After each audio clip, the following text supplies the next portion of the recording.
कहते मैंने सुना था कि नाफरमान की रूह बहुत मुश्किल से निकलती है और जो नेक लोग होते हैं उनकी रूह आसानी से निकलती है। तो मैं तो जब गया यूरोप में तो मैंने बहुत से गोरों को बड़े आराम से मरते हुए देखा और बहुत से नेक लोगों को बड़ी मुश्किल से मरते हुए देखा। तो ये क्या है? तो कह रहे मुझे तो इस्लाम के बारे में इश्कालात शुरू हो गए। मैंने कहा आपने जिनसे ये तकरीर सुनी है ना कि नेक लोग की रूह आराम से निकलती है, बुरों की मुश्किल से निकलती है, उन्होंने आधी बात बताई है, पूरी नहीं बताई। मैंने कहा ये तो सहाबा के दौर में। मैंने कहा अगर आप हदीसें पढ़ लेते एक आयत से कभी थोड़ी मसला हल होता है। आप किसी की एक बात ले रहे हैं, दूसरे मौके पे जो उसने तशरीह की है वो आप नहीं ले रहे। मैंने कहा माज अल्लाह, अगर किसी की कोई मौत की किसी को बहुत तकलीफ हो रही है, ये उस माज अल्लाह उसके बुरे होने की अलामत है, तो ये तो फिर कुफर है। हदीस में आता है कि आप सल्लल्लाहु अलैहि वसल्लम को मौत की तकलीफ दूसरों से ज्यादा हुई है। आप सल्लल्लाहु अलैहि वसल्लम फरमाया ऊ आकू कमा यू आकू रजुलानी मिनकुम, मुझे बुखार में इतनी तकलीफ होती है जितनी तुम में से दो आदमियों को होती है। आप पर जब बीमारी आती थी ना, आपको तकलीफ दूसरों से ज्यादा होती थी। और अम्मी आयशा रजी अल्लाह ताला अन्हा फरमाती हैं कि नबी सल्लल्लाहु अलैहि वसल्लम का सर मुबारक मेरी गोद में था जब आपकी रूह निकली है। और आपकी जो मैंने मौत की तकलीफ देखी है, जिस शिद्दत में आप जिस तकलीफ में थे, उसके बाद मुझे किसी की मौत की जो आसानी से कोई दुनिया से गया हो ना, उसके मरने पर मुझे कभी रश्क नहीं आया। रश्क का क्या मतलब कि भाई ये इतनी आसानी से चला गया तो इसका मतलब ये ज्यादा अच्छा था और माज अल्लाह आप सल्लल्लाहु अलैहि वसल्लम के अमाल कम थे, तो ये तो मुमकिन नहीं है ना। कहते हैं मुझे कभी किसी पे रश नहीं आया कि आराम से मर गया तो बहुत नेक होगा। ठीक है ना, बहुत मुश्किल है समझाना। अम्मी आयशा फरमाती हैं कि यानी अम्मी आयशा की हदीस का मफहूम बयान कर रहा हूं कि नबी सल्लल्लाहु अलैहि वसल्लम की मौत के वक्त जो तकलीफ की हालत थी उसको जब से मैंने देखा है, तो अम्मी आयशा की बात का खुलासा ये है कि अब अगर मैं किसी को देखती हूं ना कि आराम से रूह निकल रही है, नहीं आराम से मर रहा है, दुनिया से जा रहा है, तो मुझे इस पर रश नहीं आता क्योंकि बहुत नेक होगा। क्या मतलब? इसका नेक अमल से ताल्लुक बोलते क्यों नहीं है। लेकिन हमारे यहां सारा मदार किस पर है? मरने के बाद शक्ल कैसी है उसकी, आड़ा तिरछा हो गया तो जहन्नम में जा रहा है इसका मतलब। और अगर मरा हुआ है, दांत खुले में, ऐसे लग रहा है मुस्कुरा रहा है, सीधा कहां जा रहा है? ओ भाई, अगर खुदा न ख्वास्ता कोई लकवे का मरीज था, कोई फालिज का मरीज था, वो तो मरेगा तो उसका तो बेचारे का होगा थोड़ा सा चेहरा भी टेढ़ा हो सकता है, कुछ भी हो सकता है, नेक लोगों का भी हो सकता है। तो मदार किस पर है? आमाल पर। और नेक लोगों को बाज दफा मौत के वक्त डबल तकलीफ दी जाती है। एक तो इसलिए दी जाती है, या तो इसलिए कि कोई गुनाह इनका बाकी रह गया होता है। अल्लाह क्या कहते हैं, भाई कब्र में जाने से पहले इसको हमारे पास धुला के लेके आओ, साफ सुथरा हो के। अब हमारे पास आ रहा है तो अब हम नहीं चाहते कि इसके गुनाहों की गठरी हो, इसको पाक साफ करके ले। मैंने बड़े बड़े बुजुर्ग देखे जिनको आखिरी वक्त में बहुत मुसीबत में गुजरी उनकी, यानी जिंदगी के आखिरी अय्याम, बेटियों की टेंशन, किसी बेटी को तलाक हो गई, वो घर आ गई, कोई और मसला हो गया, तो बड़ी टेंशन में आखिरी वक्त। लेकिन वो जबान से क्या कहते थे?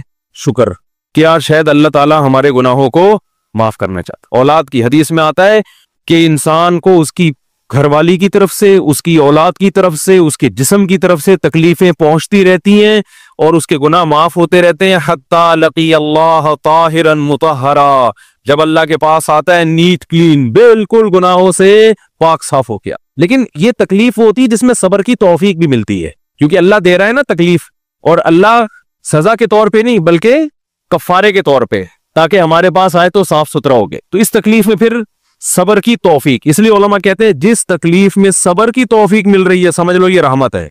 ये क्या है? रहमत। ये अल्लाह आपको बनाना चाह रहा है कुछ। अब लोग कहते हैं ये वाली तकलीफ क्यों, वो वाली क्यों नहीं आई, ये तो बहुत ज्यादा हो गई। तो भाई अल्लाह से कोई नहीं लड़ सकता, वो जो दे रहा है वो उस पर सबर करो। इसी को कहते हैं तकदीर पर रिजा, जो अल्लाह ने मुकद्दर किया है अब उसमें क्या है, कोशिश करेंगे अल्लाह से आफियत मांगे, ए अल्लाह हमें तकलीफें नहीं चाहिए, हम तो वैसे ही कमजोर हैं, ऐसा ना हो तकलीफ में और ही नाफरमानी पे ना आ जाए, हमें तो खुशियों भरी जिंदगी चाहिए, और अल्लाह उन खुशियों में शुक्र की तौफीक दे के गुनाह माफ कर दे। ठीक है ना। जैसे लोग हकीम के पास जाते हैं, हकीम साहब के पास दो तरीके होते हैं इलाज के। एक तरीका तो ये कि भाई ये कड़वी गोली है, 2-3 खाओगे फिटफाट हो जाओगे, इसमें ये भी परहेज, ये भी परहेज, ये भी परहेज। और एक तरीका होता है भाई दूध जलेबी खाओ, इलाज लंबा हो जाएगा, लेकिन वो दवा में क्या है, दूध जलेबी। तो आप कहते हो भाई ये दूध जलेबी वाला मुझे दे दो, ठीक है लंबा इलाज करवा लूंगा, फायदा देर से होगा, लेकिन मैं ये करेले का जूस नहीं पी सकता। तो हम नालायक लोग हैं। शुक्र से भी इंसान के तरक्की होती है, तो अल्लाह से ये मांगना चाहिए अल्लाह हमें नेमतें दे, तकलीफों से बचा और शुक्र की तौफीक दे ताकि हमारे दर्जात बुलंद हो। तो शुक्र के भी तो बड़े फजाइल है ना। तो मांगने तो, क्योंकि अब्दियत और गुलामी का तकाजा ये है कि अल्लाह से आफियत मांगी जाए, लेकिन अल्लाह तकलीफ दे दे तो उस पर सब्र। तो हमारे नबी सल्लल्लाहु अलैहि वसल्लम को, हाँ, या तो इसलिए तकलीफ होती है गुनाह माफ, या इसलिए कि दर्जात बुलंद। अल्लाह चाहता है कि भाई ये दुनिया आजमाइश की जगह है, जब आखिरत में आना तो इतना तुझे नवाजूं। तो हमारे नबी सल्लल्लाहु अलैहि वसल्लम जन्नत में आखिरत में सबसे आला मकाम किसका होगा? सैयदुल अंबिया मोहम्मद सल्लल्लाहु अलैहि वसल्लम, हजरत आदम से भी ज्यादा, नूह अलैहिस्सलाम से भी ज्यादा। तो अल्लाह ने फरमाया कि आपको प्रोटोकॉल देने के लिए आखिरी जो अब आपका आखिरत का सफर है ना, उसमें मादी तकलीफ आपको दूसरों से ज्यादा दी जाएगी। यही वजह है कि हजरत फातिमा रजी अल्लाह ताला अन्हा, आपकी चहीती बेटी, जब उन्होंने आप सल्लल्लाहु अलैहि वसल्लम की उस तकलीफ को देखा ना, जो मौत के वक्त तकलीफ थी और जो बुखार की शिद्दत थी, वाह करबा अबता, फरमाती थी हाय मेरे वालिद का कर्ब। बहुत ज्यादा गमजदा हो गई उनको देखकर, किस कदर तकलीफ में है। तो आप सल्लल्लाहु अलैहि वसल्लम ने फरमाया ला करबा अला अबी का बादल यौम। कैसे तसल्ली के जुमले। अपनी बेटी से फरमाया है फातिमा तेरे बाप पर आज के बाद कोई तकलीफ, बोलो ला करबा अला अबी का बादल यौम। इसमें भी आप सबर का पहलू तलाश कर रहे हैं, शुक्र का। बस ये अल्लाह की तरफ से आखिरी है। आज के बाद है मेरी बेटी तेरे बाप पर कोई तकलीफ नहीं। अपनी बेटी को भी तसल्ली दे रहे हैं कि गम हल्का कर, बस ये अल्लाह की तरफ से आखिरी है, आज के बाद कोई तकलीफ नहीं होगी। तो हमारे यहाँ वो बेचारा तकलीफ से जा रहा है, तो यार देखा आ गया ना सामने, लगे ये देखा, हम तो कहते थे बंदा ही 2 नंबर है, अब आ गया ना। तो देखो कैसे मर रहा है। और पैगंबरों को तकलीफ तो दी जाती है, लेकिन कोई ऐसा ऐब नहीं होता, ऐसी बीमारी नहीं होती जो लोगों में मायूब समझी जाती है। ये नहीं होता, क्योंकि पैगंबर अल्लाह के कासिद हैं, तो अल्लाह उनको हर लिहाज से उम्मत को ये बताना चाहते हैं ये मेरे रसूल हैं, ये मेरे सफीर हैं। तो कोई भी ऐसी चीज जिसकी वजह से लोगों को उनसे नफरत हो, या तबई नफरत जो इंसान के इख्तियार में नहीं होती, तो अल्लाह ऐसी बीमारी और ऐसी तकलीफ से बचाते हैं उनको। समझ में आ रही है बात।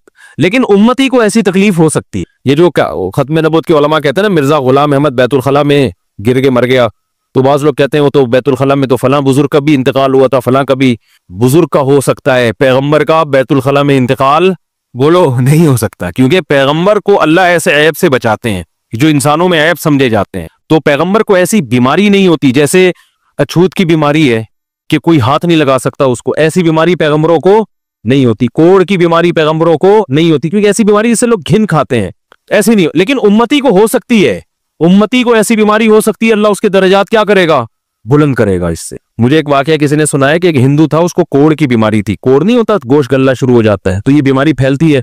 तो उसके रिश्तेदारों ने बिल्कुल अलग कर दिया उसको, वहीं से खाना फेंकते ऐसे करके।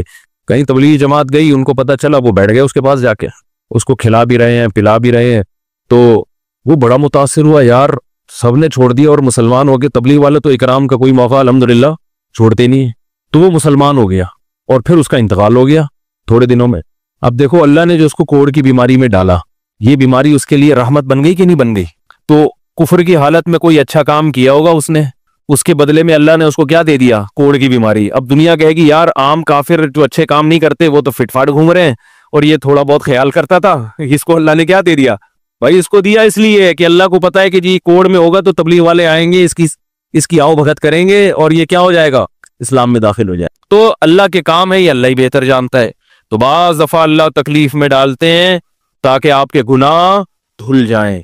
तो इसलिए मौत की जो तकलीफ है ना, अच्छा, और ऐन मुमकिन है कोई बहुत बड़ा बदमाश हो, बड़े आराम से मर जाए, और मरने के बाद ऐसी खूबसूरत स्किन हो जाए उसकी, क्योंकि स्किन की अच्छे या बुरे होने का ताल्लुक मौसम से है, जीने, ठीक है ना। जिसको ब्रेन हेमरेज होता है तो चेहरा खराब होता है, चाहे वो नमाजी हो। मैंने ऐसे पक्के नमाजियों को जिनकी नमाज की हालत में डेथ हुई है, उनको देखा मौत के बाद उनका चेहरा काला हो गया। ये बुरी बात नहीं थी, ये काला इसलिए हो गया कि ब्रेन हेमरेज हुआ, रग फटी है तो ब्लीडिंग होना, और हार्ट अटैक भी हुआ फिर उनको। तो डॉक्टर कह रहे थे इनको जल्दी दफनाओ, क्योंकि ये बहुत जल्दी इनका जिस्म खराब हो जाएगा। हालांकि फिर मैंने ख्वाब में उनको जन्नत में भी देखा, सही है ना। तो खाम खमाना लोगों ने ये चीजें मनाई हुई। तभी मैयत को छुपाने का हुक्म है, क्योंकि इकराम करना है ना, तो चेहरा मरने के बाद बिगड़ना शुरू होता है। ये हर एक का होगा, चाहे नेक हो चाहे बुरा। तभी तो हुक्म है कि इसको जल्दी दफन करो, क्योंकि इसकी तौहीन है अब लोगों के सामने रखना। और हमारे यहाँ क्या हो रहा है, बाकायदा मुर्दों के साथ सेल्फियां चल रही हैं, नाक में रुइयां ठोसी हुई हैं, और वीडियो बन रही है, और ज़ियारत हो रही है, लाइन लग लग के पब्लिक देख के जा रही है। क्या जाहिलाना रस्म है यार, क्या जाहिलाना। मैयत में और दुल्हन में फर्क होना चाहिए। दुल्हन की मुंह दिखाई होती है, वो महल्ले पड़ोस की औरतें आती हैं, भाई दुल्हन आई है, ब्यूटी पार्लर करके देख रही है, तो मुर्दे और दुल्हन में इतना तो फर्क करो, मुर्दे की भी रूनुमाई हो रही है, तो ये गलत रस्म है। इंतकाल हो गया, फौरन चेहरे पे कपड़ा। हाँ, जो उसके बहुत करीबी लोग हैं, करीबी लोग ऐसा होते हैं कि अगर वो बदबू आ भी रही हो, चेहरा बिगड़ भी जाए, उनको नफरत नहीं होती। बेटे को अपने बाप से नफरत नहीं होगी, चाहे जैसा भी हो, चेहरा जैसा भी बिगड़ जाए, वो कहेगा यार मेरा इसका रिश्ता खूबसूरती की बेस पे थोड़ी है। लेकिन अजनबी लोग जब उसको देखेंगे तो चेहरे के बारे में तबसरे भी करेंगे। और एक साहब का इंतकाल हुआ, मैंने कहा जल्दी दफनाओ, चेहरा ना दिखाओ, तो उन्होंने कहा लोग कहेंगे यार लगता है कोई चेहरा बिगड़ गया इसलिए छुपा रहे हैं। मैंने कहा अब तो और छुपाना चाहिए, इसलिए कि जिसका बिगड़ जाए उसको तो छुपाएंगे तो फिर लोग यकीनन कहेंगे बिगड़ा हुआ चेहरा है। तो इस रस्म ही को खत्म कर देना चाहिए। इंतकाल हुआ, फौरन चेहरे पे कपड़ा। हाँ, बीवी देख सकती है अपने शौहर को, या बेटे हैं, या इस तरह जो भाई बहन है करीबी, वो देख लें, बाकी पब्लिक से छुपा के उसको फौरन क्या करो, दफन। अब तो कब्र में जाके भी दिखा रहे होते हैं। ये अजमियों की गंदी रस्म है, बुरी रस्म है। गंदी का लफ्ज मैंने थोड़ा सा ज्यादा सख्त इस्तेमाल किया, लेकिन मुझे इससे ज्यादा हल्का लग नहीं रहा कोई लफ्ज। अरब में ऐसा नहीं होता। सऊदी अरब में जो है ना, अरब लोग बहुत सी चीजों में अभी भी इस्लाम के बहुत करीब हैं, बड़े खानदान। हम लोग चूंकि हिंदुओं के साथ ज्यादा रहे हैं ना इंडिया में, तो बहुत सी चीजें हमने वहां से क्या ली हैं जो मजहबी लोगों में भी आई हैं। अरब में ये सिस्टम नहीं मिलेगा आपको। अरब में जब तक जिंदा है, एहतराम, अदब, तमीज। इंतकाल हो गया, फौरन से पहले दफनाया, कब्र पे तख्ती भी नहीं लगाते। वो जब जायज है तख्ती लगाना, लेकिन वो भी नहीं लगाते। कह रहे अब इसको तख्तियों की जरूरत नहीं है, अब दुआओं की जरूरत है। दुआएं होती रहती हैं अब्बा के लिए, सदका तो खैरात करते हैं, तब ऐसा सदके करते हैं अरब कि आपकी सोच होगी। ऐसी सखावत है अरबों में, अपने अब्बा के लिए, अपनी अम्मा के लिए दुआएं करते हैं। वो मैंने बताया ना, एक वाकया मैंने बहुत पहले सुनाया था। जद्दा में मैं किसी के यहाँ ठहरा हुआ था, सऊदी अरब में, पाकिस्तानी थे वो किसी अरब के साथ 30 साल से मुलाजमत कर रहे थे। अरबों का ना आपको एक पहलू दिखाया जाता है मीडिया पे, जो अच्छा पहलू है वो नहीं दिखाया जाता, और इस्लाम की वजह से उनमें खूबी है वो नहीं दिखाया जाता। तो एक अरब शेख था जिसकी, हाँ ये मुलाजिम। दूसरा, अरब का जो असल कल्चर आपको मिलेगा गांव देहातों में, शहरों में तो पता नहीं कौन कौन आगे आबाद हुआ है, उसमें अच्छे भी हैं बुरे भी हैं। कह रहे मैंने देखा कि वो एक अरब शेख अपनी फैक्ट्री से निकला, मैं तो एक भिखारी आया, उसने अल्लाह के नाम पे कुछ मांगा, इसके पास पता नहीं तनख्वाह बांटने निकल रहा था, क्या निकल रहा था, इसके पास बहुत सारे पैसे थे रियाल, तो इसने उसको भिखारी को दे दिए। भिखारी को जैसे दिए, भिखारी ने, अच्छा ये अरब भी 80 साल का बुढ़ा, तो उस भिखारी ने इसके अरबी के माँ बाप को दुआएं देना शुरू कर दी दिल से ना। वो पाकिस्तानी था, हुआ होशियार, दुआएं दी, अल्लाह करे तुम्हारे अब्बा की मगफिरत हो जाए, अल्लाह करे। तो वो अरब को इतना अच्छा लगा, उसने और दे दिए। फिर वो शुरू हो गया, अल्लाह करे तुम्हारे अब्बा वो फिर और देती। कह रहे इतने पैसे उस भिखारी को दे दिए। मैंने कहा यार ये तो लाखोंपति बन गया है, सारे पैसे खत्म हो गए इसके पास, और वो घुन्ना दुआएं देता जा रहा है। वो जो घुन्ना था ना, वो क्या कर रहा है, वो भी घुन्ना बन के तबीयत से दुआएं दे रहा है वो, और रोना भी आ जाता है पाकिस्तानियों को, आपको पता है। तो कह रहे वो चला गया, पैसे खत्म हो गए। इस अरबी ने कहा अगर ये मेरे पास और भी पैसे होते ना, ये दुआएं देता रहता मैं पैसे। बाज ऐसे जज्बात हो जाते हैं ना इंसान के कि उसको लगता है कि शायद ये दुआ कबूल हो रही है, बाज ऐसी कैफियत आ जाती है इंसान के ऊपर। तो वो पाकिस्तानी थे जिन्होंने मुझे वाकया सुना, कह रहे हैं यार इनके अंदर कोई इनके करीब रहे ना तो बाज चीजें इनमें बड़ी खानदानी। अरबों में माँ बाप का बहुत एहतराम है, बहुत। जितने कस्टमर के साथ बदतमीज होते हैं ना, बाप और माँ के साथ उतने ही अच्छा सलूक करते हैं। ऐसा नहीं है जैसे जबान चला दी और ये कर दिया। बाप बैठा होगा, सब चुप करके आराम से बैठे होंगे कि बाप ये बोल बेटा रहा है। हमारे यहाँ बेटा बाप लग, मैं तो लोगों से पूछता हूँ ये पहले क्यों, कि मुझे ऐसा लग रहा है आपका बच्चा आपसे पहले पैदा हो गया, यानी वो बाप बना हुआ होता है। ठीक है ना, बातें ऐसे कर रहा होता है कि जो बेटा है वो बाप लग रहा है, जो बाप है वो बेटा लग रहा है। तो खैर कहां से कहां बात चली गई, क्या बात कर रहा था। अरे यार ये तो मौजू को कोई पकड़ के रखे, ये बहुत बड़ी जाहिल पीर की बात तो मैंने शुरू की थी, शैतान हवा वगैरह सब हो गया। हाँ, ये बात चल रही थी कि मौत की तकलीफ अगर किसी को होती है, मैं ये बता रहा था कि इस्लाम की बातें, इलॉजिकल बात इस्लाम नहीं करता। हाँ, मजहबी लोग बाज दफा ऐसी बातें करके लोगों को बेवकूफ बना देते हैं, कुरान की आयतों की गलत तफसीर कर लेते हैं कि भाई वो इतनी तकलीफ से मरा, इसका मतलब वो जहन्नम में जाएगा, वो नेक आराम से मर गया। तो ये कुरान और सुन्नत से मिलता है कि नेक लोगों को मौत की तकलीफ बहुत दफा होती है, ज्यादा, बहुत दफा नहीं भी होती। अब ये नहीं कि कोई आराम से मर गया तो आप कहें सीधा जहन्नम में गया, इसको तो तकलीफ ही नहीं हुई, ये भी जरूरी नहीं है। ठीक है, उसको बोले ये अल्लाह की रहमत है, अच्छा गुमान रखना चाहिए ना कि भाई ये अल्लाह ने पहले ही धुला दिया इसको। तो ये जो मौत की तकलीफ जिसको कुरान में आता है ना कि बुरे लोगों को मौत की तकलीफ होती है, वो रूह निकलने की है, कि जब आलम बरज़ख की तरफ रूह जाती है और उसको बरज़ख की चीजें नजर आना शुरू होती हैं, तो फिर रूह चाहती नहीं है कि मैं जिस्म से जुदा हूं, लेकिन फरिश्ते उसको खींच के निकालते हैं। तो ये आलम बरज़ख की चीज है, इसका इस मादी जिंदगी से ताल्लुक नहीं है। मादी जिंदगी में तो किसी के यहां गोली मारोगे ना, ठा करके गई, निकल गई, मर गया। और किसी को कीमा बना के मारोगे तड़पा तड़पा के, तो तड़प तड़प के मरेगा वो। मादी जिंदगी में किसी को आग में फेंकोगे तो जल के मरेगा, चाहे नेक आदमी हो। और किसी की गर्दन उड़ाओगे तलवार से तो 1 मिनट में क्या हो गया, खत्म। लेकिन जो उसकी रूह निकल रही है, खुदा के पास जा रही है, वो मंजर नाफरमान का बहुत ही भयानक होता है।